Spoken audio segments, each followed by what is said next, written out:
이 시간 예루살렘 교회 부흥의 절정이라는 제목으로 은혜의 말씀을 나누기를 원합니다. 교회 성장에 대해서 연구하는 사람들이 쓴 책에 좀 나누고 싶은 이야기가 있어서 적어왔습니다. 교회 부흥에 대한 이야기인데요. 부흥하는 교회와 부흥하지 못하는 교회의 특징을 간략히 말씀드릴까요? 요약해서 말씀을 드리면, 부흥하지 않는 교인들은 전도는 하지 않고 사람들이 올 때만 기다리고 있다. 또 두 번째, 부흥하지 않는 교인들은 기도하지 않는다. 세 번째, 부흥하지 않는 교회는 찬송의 힘이 약하다. 네 번째, 부흥하지 않는 교회는 안 된다는 핑계만 한다. 다섯 번째, 목회자의 의욕이 꺾여 있다. 여섯 번째, 교인들의 표정이 도무지 밝지가 못하다. 여러분도 다 밝은데요. 일곱 번째, 무엇을 하더라도 소극적이다. 여덟 번째, 부흥하지 않는 교회는 꼭 교회가 다가 아니다라고 생각한다. 외쳐댄다. 아홉 번째, 부흥하지 않는 교회는 교육을 하지 않는다. 부흥하지 않는 교회는 성령의 역사하심을 인정하지 못하고 있다. 부흥하지 않는 교회는 하나님의 능력이 부정되고 있다. 예, 제가 좋은 나무라는 교회에 올려 있는 걸 제가 이렇게 뽑아왔습니다. 그래서 과연 우리 새순교회는 어떨까 생각을 해보면서 우리 사도행전 6장의 말씀을 묵상하고 오늘 말씀을 준비했습니다. 제가 이 본문 말씀을 가지고 이번 주와 다음 주에 걸쳐 두 번에 걸쳐서 말씀을 나누기를 원합니다. 자, 여러분, 예루살렘 교회의 부흥의 모습이 어떠했는지는 지금까지 계속해서 말씀을 드렸습니다. 예루살렘 교회의 특징은 기도하는 중에 성령을 받은 교회, 성령 받아 외국어로 예수님의 그리스도 되심을 전도한 교회, 사도행전 2장의 말씀대로 한다면 하나님의 큰 일을 외국어로 전도한 교회. 그때 그 모인 사람들은 15개 지역 이상의 외국에서 온 교포 유대인들이었는데, 그들이 자기들이 태어난 그 교포로 있는 그 지역의 언어로 하나님의 큰일 말함을 듣고 회개하고 3,000명이 예수님을 믿은 그런 과정에서 예루살렘 교회가 출발했습니다. 그 후에 예루살렘 교회는 성전 미문에서 40년 동안 걸어보지 못한 사람을 베드로가 예수님의 이름으로 일으킴으로 그 사건을 바라본 사람 중에 남자만 5,000명이나 예수님을 믿게 되었고, 그 후에 감옥에 투옥되었던 베드로와 요한 그 이야기를 들으면서 많은 사람이 또 예수님을 믿었고, 달마다 제자의 수가 더해지는 그 와중에 아나니아와 삽비라 사건으로 예루살렘 교회가 주춤하고 혼란에 빠졌습니다마는 하나님의 성령께서 그 문제를 하나님의 방식으로 해결하신 후에 더 많은 부흥, 더 많은 성장, 표적과 이사가 나타나는 예루살렘 교회의 부흥이요, 불같이 일어났습니다. 불같이. 제가 읽은 책에 보면 요아킴 예레미야스라는 사람은 예수시대의 예루살렘이라는 책을 통해서 당시의 예루살렘 도시는 5만의 인구가 있고 오순절날 예루살렘에 방문한 사람은 30만인데 30만가량의 예루살렘 사람들이 머물러 있던 그 지역에서 예루살렘 교회가 오순절 절기가 끝나고 돌아간 사람들을 제외한 사람들 중에서 약 2만 명의 사람이 예수님을 믿는 교회가 되었다라고 자기의 책에 그렇게 기록을 했어요. 그러니까 예루살렘 교회는 전무후무한 부흥과 성장을 이루었고 예루살렘 송두리째 그 사회가 변했습니다. 예루살렘 사회가 얼마나 변했습니까? 오늘 우리가 읽은 말씀 7절의 말씀에 근거하면 허다한 제사장의 무리가 이 도에 복종하니라. 허다한 제사장들이, 이 말이 무슨 얘기예요? 허다한 이 말. 많은 수의 제사장들이 자신들이 제사장을 하면서 성전에서 하나님을 섬기던 그 일을 그만두고 교회로 몰려들고 시작했어요. 예루살렘 지역에서 가장 존경받고 주목받았던 대제사장 그리고 제사장 이런 사람들이 예루살렘 교회에 와서 예배하고 예수는 그리스도십니다라고 고백하고 그렇게 그 믿음에 복종했다는 말이에요. 예루살렘 교회는 많은 학자들의 말 중에 뭐가 있냐면 사회적 변화를 가져왔다. 예루살렘이 성전 중심의 사회였다면 예수님의 그리스도 되심을 전파하는 예루살렘 교회 성도들의 이 복음 전파를 들은 사람들이 교회로 몰려들고 제사장들 쫓아 교회로 몰려들고 사회가 송두리째 교회 중심이 돼서 헬라파 과부들, 이 말은 교포 과부들이라는 뜻이에요. 교포들이 예루살렘에 와서 머물다가 살게 됐는데 그 중에 교포 과부들이 있었는데 그들의 생활을 예루살렘 교회가 책임을 지고 교회가 그들을 생활을 돌보고 할 정도로 굉장히 영향력 있는 교회로 성장했다는 것입니다. 여러분, 예루살렘 교회가 얼마나 성장했는지는 특별히 우리가 설명할 필요 없을 정도로 이 본문에서 자세히 기록하고 있습니다. 그래서 저는 이 말씀을 보면서 여러분들께 참 나누고 싶은 것은 바로 그것입니다. 교회가 성장하니까 이 교회에 문제가 발생했습니다. 여러분, 교회에 발생한 문제가 뭐였습니까? 1절을 보시면 제자가 더 많아졌다고 했는데 7절에서는 심이 더 많아지게 됩니다만은 제자가 많아졌어요. 부흥했어요. 그런데 헬라파 유대인이라는 말이 있어요. 교포 유대인이란 뜻입니다. 예루살렘에 거처가 없습니다. 그러니까 팔레스타인에 자기 집이 없는 교포들이에요. 그들이 오순절에 성전에 방문해서 예배하려 왔다가 돌아가지 않고 예루살렘 교회에 예배를 드리면서 예루살렘 교회의 물질적 부양을 받고 살고 있었습니다. 특히 이 과부들은 매일매일 구제를 했어요. 그래서 구제, 여러분 성경에 보면 거기에 이렇게 써 있어요. 제일 밑에 내려가 보면 봉사.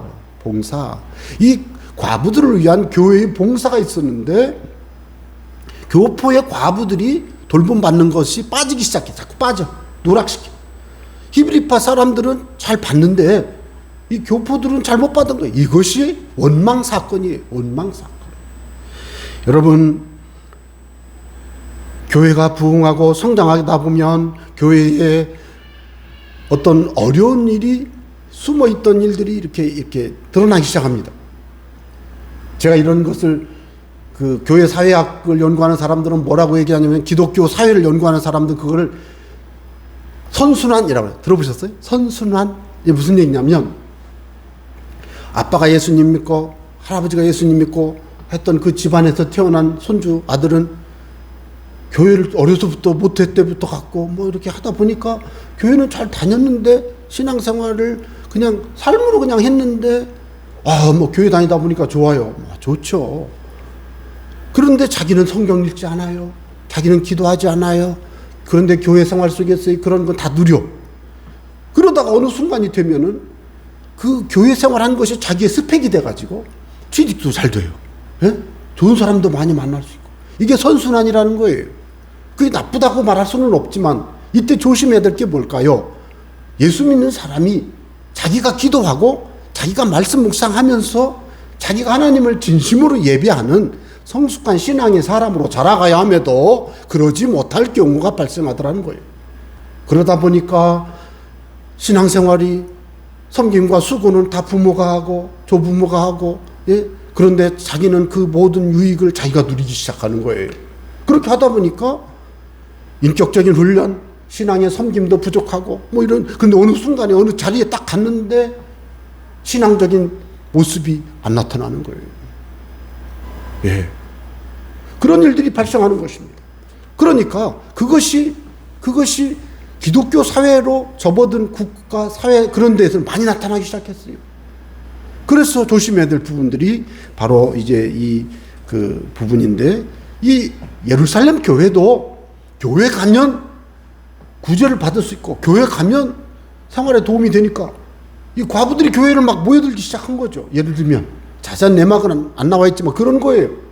그런데 교회 가서 예배하고 교회 가서 기도하고 하나님을 찬양하고 이런 것보다는 교회 가는데 구제에 빠졌어. 왜 나는 왜 빼? 왜 우리는 빠졌지? 교포 유대인들은 왜 빼지? 이 본토 유대인들끼리 자기들끼리만 하는만 이렇게, 이것이 표면적으로는 어떤 의미에서는 그 과부의 구제를 누락시킨 것이 표면적인 이유지만, 또 다른 건 뭐냐면 이 사람들 말이지 본토배기들은 자기들만 챙기는구만, 이렇게 말할 수 있는 분위기가 형성이 되기 시작하는 거예요. 그래 교포 유대인들, 헬라파 유대인들은 본토 유대인들을 막 원망하는 거죠. 그런 일들이 발생해 버렸어요.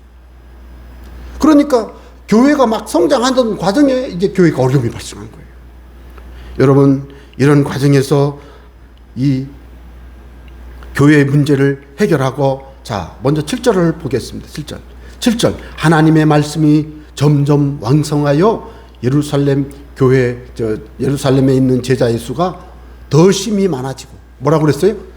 더 많아지고 라고 말하지 않고 더 심히 많아지고, 1절에서는 더 많아지고 더 많아졌다고 그랬죠. 그때의 제자가 더 많아졌는데 7절에서는 더 심히 많아지고. 무슨 뜻입니까? 이 문제를 해결하고 나서 예루살렘 교회가 가장 절정에 이르는 부흥을 가져왔다는 거예요. 그래서 예루살렘 교회의 이 갈등과 이런 문제를 해결하는 과정들을 보면서 우리가 깨달아 알 수 있는 게 있습니다. 사도들이 이 갈등을 어떻게 분석했습니까? 우리가 언뜻 생각하면 왜 헬라파 과부들에게는 구제를 누락시켰습니까? 자, 빨리 챙겨요. 누구누구 빠졌습니까? 명단 작성 다시 하세요. 이래 할 수도 있잖아요. 그런데 베드로를 포함한 사도들은, 12사도는 그 문제를 그렇게 해결하지 않았습니다. 뭐라고 했습니까? 다른 제자들을 다 불러 모아가지고 우리가 하나님의 말씀을 제쳐놓고 접대를 일삼는 것이 마땅하지 아니하니, 그 접대 거기를 잘 보면 작은 글씨로 1, 2, 3 이렇게 쓰여 있는데요. 그 제일 밑에 내려가 보면 재정출납이라고 쓰여 있어요. 그러니까 사도들이 예루살렘 교회의 돈 문제를 자기들이 막 직접 나눠주고 막 했단 얘기예요, 이 말은. 그런데 자기들이 깨달은 거예요. 우리가 말씀을 전파하고 말씀을 가르치고 기도하는 일을 소홀히 했다는 거예요. 그러니 이렇게 하는 것이 마땅치 않다. 이거 잘못됐다. 형제들아, 너희 가운데서 성령과 지혜가 충만하여 칭찬받는 사람 7을 택하라. 우리가 이 일을 그들에게 맡기고. 위임이죠. 위임. 일꾼을 선택, 그 다음에 위임, 맡기고. 위임이에요. 위임. 4절. 우리는 오로지 기도하는 일과 말씀 사역에 힘쓰리라. 이거는 뭐예요? 집중이에요. 집중. 그래서 예루살렘 교회는 자기들의 그 표면적, 내면적인 여러 문제가 원인이 있을지 몰라도 영적인 면에서 볼 때 사도들은 말씀 부족, 기도 부족이 오늘 예루살렘 교회에 갈등을 가져왔고, 헬라파 유대인들 그 과부들 그 구제를 빠뜨리고 이런 일이 발생했는데, 안 되겠다. 우리가 말씀을 전념하고 기도에 전념할 테니 7 일꾼을 뽑으시오. 그래서 그 7 일꾼에게 위임하겠습니다. 위임을 했어요. 위임이 굉장히 중요합니다.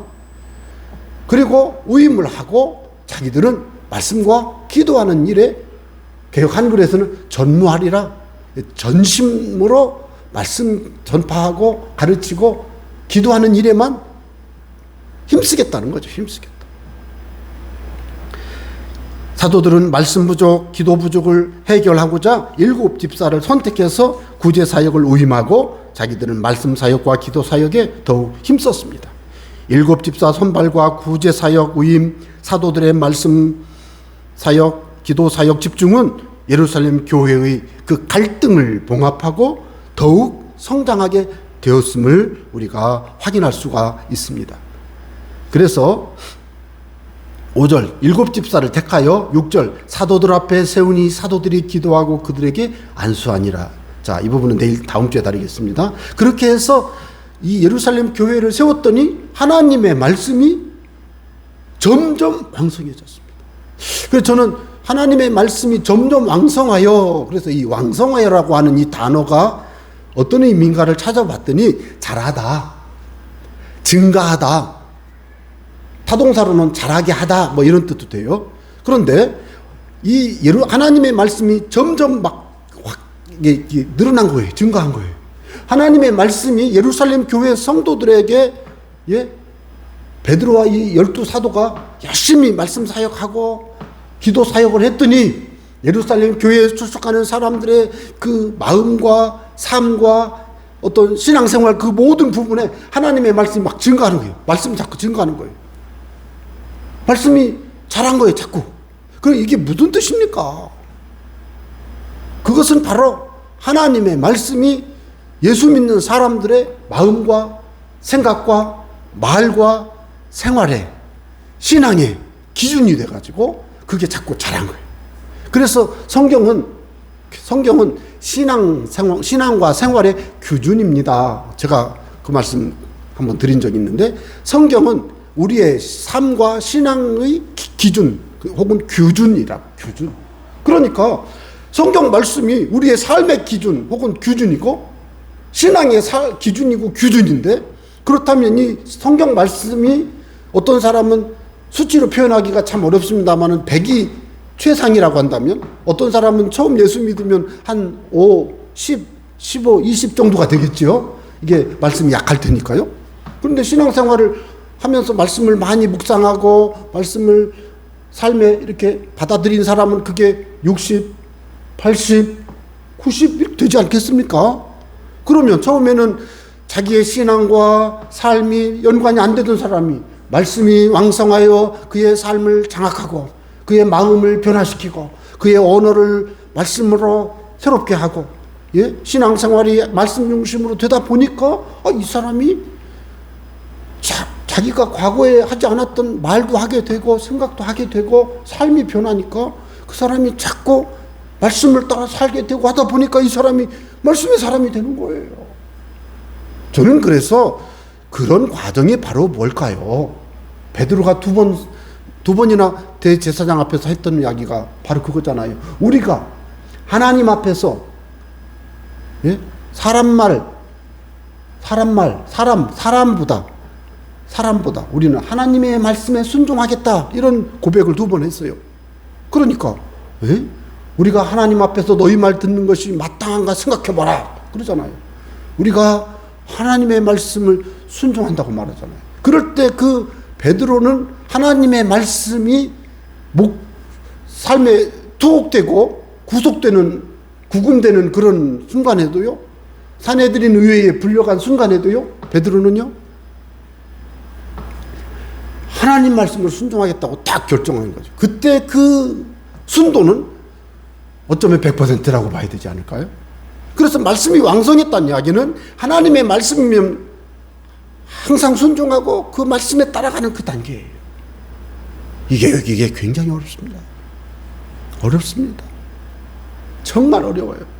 성경을 말씀을 읽고 묵상하고 내가 그냥 이렇게 할 때는 그렇게 하려고 마음에 각오를 하지만 막상 내 눈앞에 딱 위기가 봉착했을 때 내가 정말로 말씀을 따라가야 될지, 이거 하나만큼은 하나님 눈 감아 주실 거야 생각하면서 나도 모르게 쑥 지나갈 수가 있어요. 여러분, 많아요. 그런 일들이 있어요. 그럴 때 하나님의 말씀이 왕성한 사람은 그 말씀이 삶의 기준이 되고 신앙의 기준이 되니까 그 말씀대로 그의 삶과 신앙을 딱 순종하는 거죠. 이게 바로 말씀이 왕성한 모습인 줄로 믿습니다. 그래서 이런 사람들이 예루살렘 교회에 많아진 거예요. 그러니까 여러분, 예수님 믿는 사람이 많으면 좋지요. 그런데 여기에서 강조하는 게 뭐예요? 예수님 믿는 그 많은 사람 중에 말씀에 사로잡혀 말씀으로 살아가는 사람, 예를 들어 100을 최상으로 한다면 90, 80, 70 상당히 수준 높은 말씀 중심의 삶을 사는 그 사람이 많은 교회는 그렇지 못한 교회보다 더 성령이 충만하고 더 은혜가 충만하고 더 부흥하게 된다는 말씀입니다. 그런 의미에서 저는 개인적으로 저와 여러분이 그런 은혜의 삶을 살게 되시기를 바랍니다. 그래서 이 말씀이 왕성하다 보니 예루살렘에 있는 제자의 수가 최상급이에요. 더 힘이 많아졌습니다. 더 이상 많아질 수 없을 만큼 부흥했습니다. 허다한 제사장의 무리도 이 도를 잘 보면 그 밑에 내려가 보면 조그만 글씨로 믿음이라고 쓰여 있어요. 제사장들은 믿음을 따라서 제사장을 하는 사람들이 아니에요. 제사장들은 율법을 준행하면서 하나님을 섬기던 사람들인데 예루살렘의 교회가 막 성장하고 부흥하고 말씀이 왕성하여 가니까 성전에 제사장을 하던 사람들이 각 지역에 흩어져 있었던 제사장들이요, 이 믿음의 도에 복종한 거예요. 믿음에 복종한 거예요. 이 말은요, 율법을 지켜서 구원함을 받는다고 가르치던 사람들이 믿음으로 예수를 그리스도라고 믿을 때 구원함을 받는다는 것을 깨달은 거예요. 그 예루살렘 교회의 말씀의 변화시키는 힘이 제사장들도 율법에서 믿음으로 돌아서도록 할 만큼 말씀이 왕성했다. 그 말씀의 핵심은 예수는 그리스도십니다. 이거예요. 그래서 예루살렘 교회가 부흥의 절정을 이룬 것입니다. 저는 이 말씀을 보면서 이런 생각을 해봅니다. 여러분, 오늘날 우리의 신앙생활에서 가장 중요한 게 무엇일까? 사도들이 이미 보여줬습니다. 말씀 중심, 말씀과 기도 중심의 삶을, 말씀과 기도 중심의 사역을, 말씀과 기도 중심의 인생을 살아야 된다는 것을 이 본문 말씀을 통해서 저와 여러분이 마음에 새기게 되시기를 바랍니다.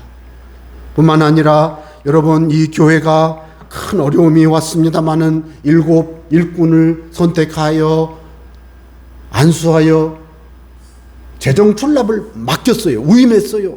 이것은 무슨 의미입니까? 동역 위임입니다. 동역은 함께 일하는 거지만 함께 일하되 이 사람에게 맡기는 건 위임입니다. 교회가 성장하려면 동역자들이 있어야 돼요. 그런데 동역자들이 다 같이 하나의 일을 하면 둘, 셋은 못 하잖아요.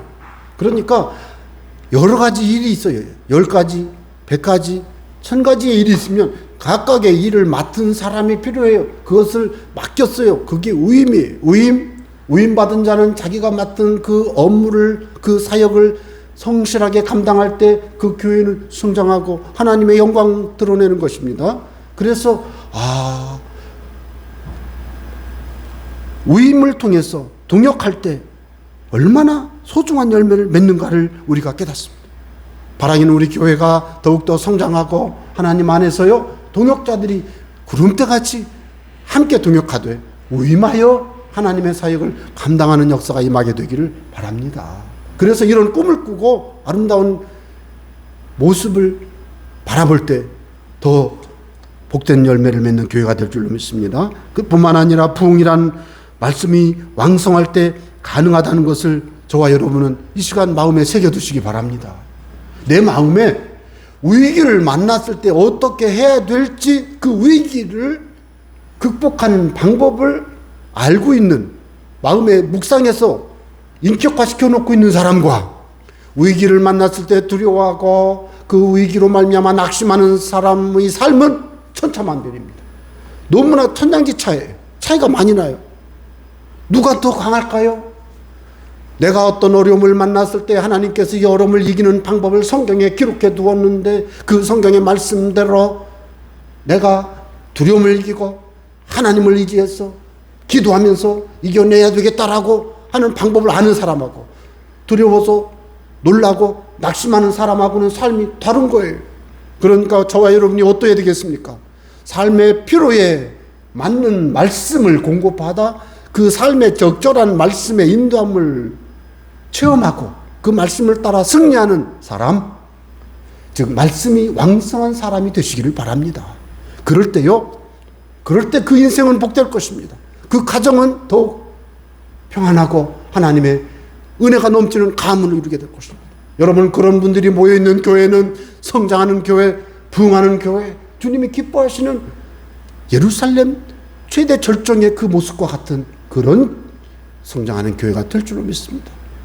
여러분, 바로 우리 교회가 그렇게 되기를 바라고, 여러분과 여러분 가문과 여러분의 손의 일이 그렇게 되시기를 주의 이름으로 축원합니다.